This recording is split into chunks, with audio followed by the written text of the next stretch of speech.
Hello everyone, watch this review here where they look at the DC Universe Classics OMAC from Wave 15, the Validus wave. This is the classic look for the character.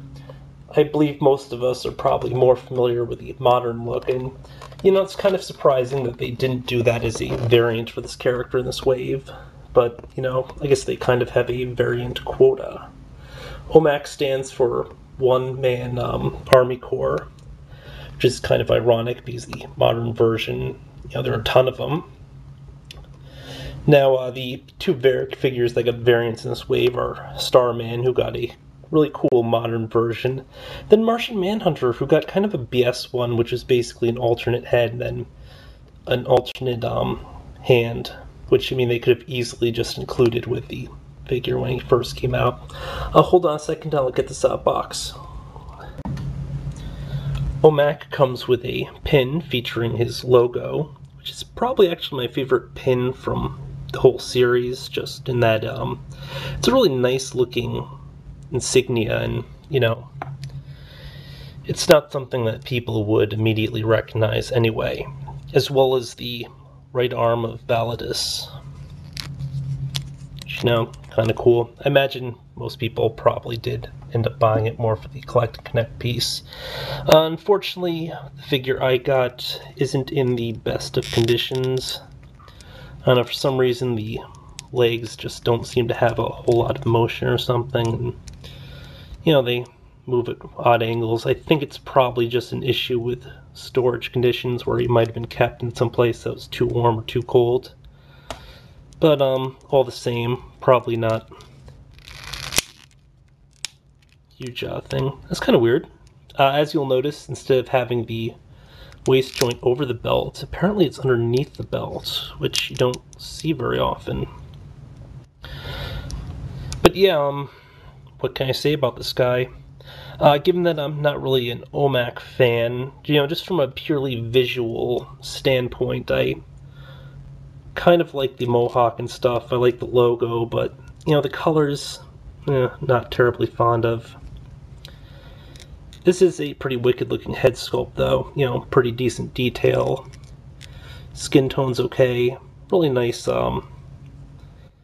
patterning and stuff on the mohawk. I figure if I was a fan of the character, I might be kind of into this, but whereas I'm not, whatever.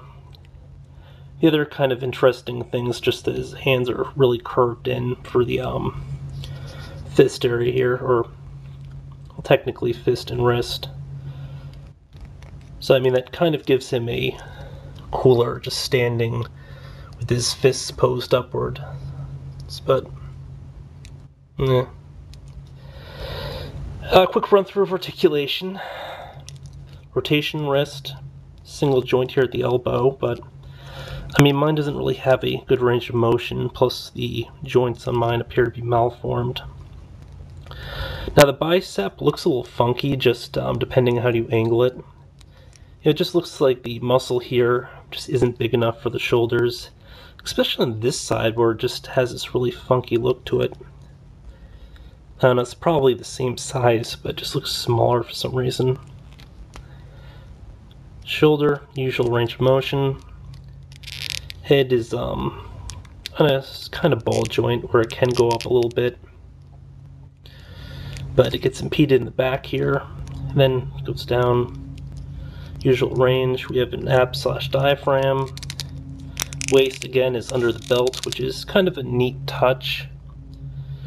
Although it kind of looks like it might be above and below the belt, because it looks like, see? I don't know, it's kind of weird. It's like they might have just slid this as an additional piece instead of doing some new sculpting on the lower portion, which would be a kind of neat idea.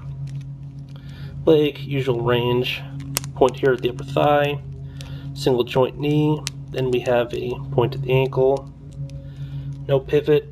All in all, probably the ultimate peg warmer for the wave. It's a character probably a lot of people wouldn't be familiar with, in addition to having, I guess kind of a plain design. Now, I did pick this up off Amazon for under $7, and then, the very week after it went up for under $6. That includes free shipping, so he was available pretty cheaply at some point. I'm not sure if that's the case anymore, but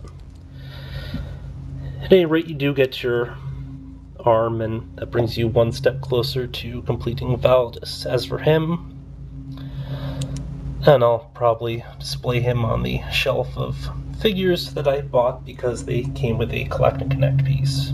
Until next time, folks.